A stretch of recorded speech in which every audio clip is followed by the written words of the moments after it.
विकसित भारत बिल्डथॉन 2025 ये जो कार्यक्रम है माननीय प्रधानमंत्री श्री मोदी जी ने प्रारंभ किया है।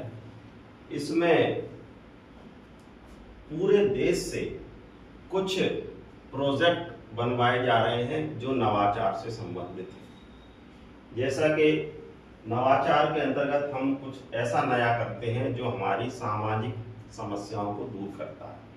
उसी के अंतर्गत अभी हमारी जो एक समस्या विकराल रूप ले रही है, पानी की समस्या, जल की समस्या, खासकर शहरी क्षेत्रों में जल का स्तर बहुत तेजी से गिर रहा है और ये एक बहुत ही चिंतनीय विषय है। इसी विषय को लेकर हमने अपने स्कूल उच्च प्राथमिक विद्यालय कचपुरा में कुछ सुझाव और कुछ नवाचार करने का प्रयास किया है, जिसके अंतर्गत हमारे बच्चे कुछ आइडियाज देंगे। हमारी टीम उच्च प्राथमिक विद्यालय कचपुरा के बच्चों ने और शिक्षकों ने होने वाली आसपास समुदाय में जल समस्याओं को देखा है और जिसके तहत हमारे बच्चे आज बताने जा रहे हैं कि क्या क्या समस्या आ रही है। बताओ बेटी। हम नहाते धोते समय पानी की टोटी खुली छोड़ देते हैं, इसलिए पानी ज़्यादा फैल जाता है। इन्होंने भी बताया एक समस्या का एक कारण, इस बेटी ने बताया कि अगर हम नहाते और धोते हैं तो कभी कभी हम पानी की टोटी को खुला छोड़ देते हैं, जिससे हमारा काफ़ी पानी बर्बाद हो जाता है। इन्होंने अच्छा बताया।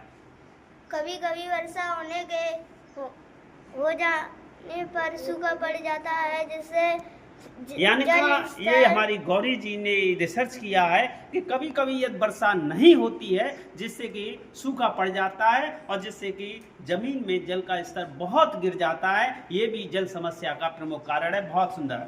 अब हमारे इसी क्रम में मधु, जिन्होंने अपने गांव में रिसर्च की है और बताया, क्या बताना जा रही है? जनसंख्या के कारण पानी नीचे गिर जाता है। इन्होंने बताया कि जब कहीं शहरी क्षेत्रों में ये जाती हैं घूमने तो वहाँ बहुत सारी जनसंख्या, यानी एक परिवार में कई कई लोग हैं जहाँ पानी का संकट होता है। नदियाँ या झीलों में बोतल या प्लास्टिक फेंक देते हैं तो पानी गंदा हो जाता है। इन्होंने बताया कि हम लोग नदियों और झीलों में कभी कूड़ा करकट या पानी बोतलें, खाली बोतलें फेंक देते हैं, जिससे कि पानी वहाँ का गंदा हो जाता है, जिससे कि पानी पीने योग्य नहीं हो जाता है। इन सभी छात्रों ने हमारे आने वाली जल संकट के कारण बताए हैं और अगली टीम में हमारे चलते हैं थोड़ी आगे, जो कि हम इस समस्या का समाधान के बारे में बताएंगे।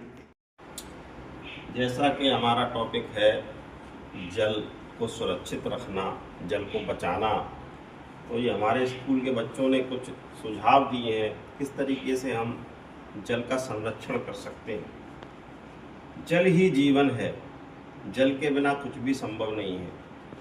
हमारा जीवन जब तक है तो जल है और जल नहीं है तो हमारा जीवन नहीं है।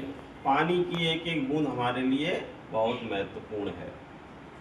तो हमें अपने रोज़मर्रा डेली वाली लाइफ में पानी की बचत करनी होती है। जैसे नहाने में पानी का उपयोग, हम केवल उतने ही पानी से नहा सकते हैं जितना हमको ज़रूरत है। ब्रश करते समय नल बंद रखें, जितनी देर हमें पानी चाहिए उतनी देर हमें नल का खुला रखना है, बाकी हमको बंद रखना है। यानी कि उतना ही पानी लेना है जितना हमको ब्रश करने में चाहिए। और भी कई महत्वपूर्ण बातें हैं जो हम कर सकते हैं। पानी का पुनः उपयोग, जैसे मान लीजिए आपने जो पानी यूज़ किया है उसको हम अपने क्यारियों में पानी दे सकते हैं। जो हम पौधे लगाते हैं, सब्जियां लगाते हैं, उसमें पानी देकर के उसका पुनः उपयोग कर सकते हैं। इसके अलावा हम अपने विद्यालयों में, घरों में, छतों पर पानी का एक स्रोत बनाएं और वाटर हार्वेस्टिंग कर सकते हैं, पानी को बचा सकते हैं, उसको पुनः प्रयोग कर सकते हैं। खेतों में हम स्प्रिंकलर लगा सकते हैं। स्प्रिंकलर यानी कि बूंद बूंद से खेती पानी का प्रयोग करके कम से कम पानी में अधिक पैदावार ले सकते हैं। इस तरीके से बहुत सारे हमारे उपाय हैं जिनको अपनाकर हम पानी का बचाव कर सकते हैं और गिरते जल स्तर को उठाया जा सकता है।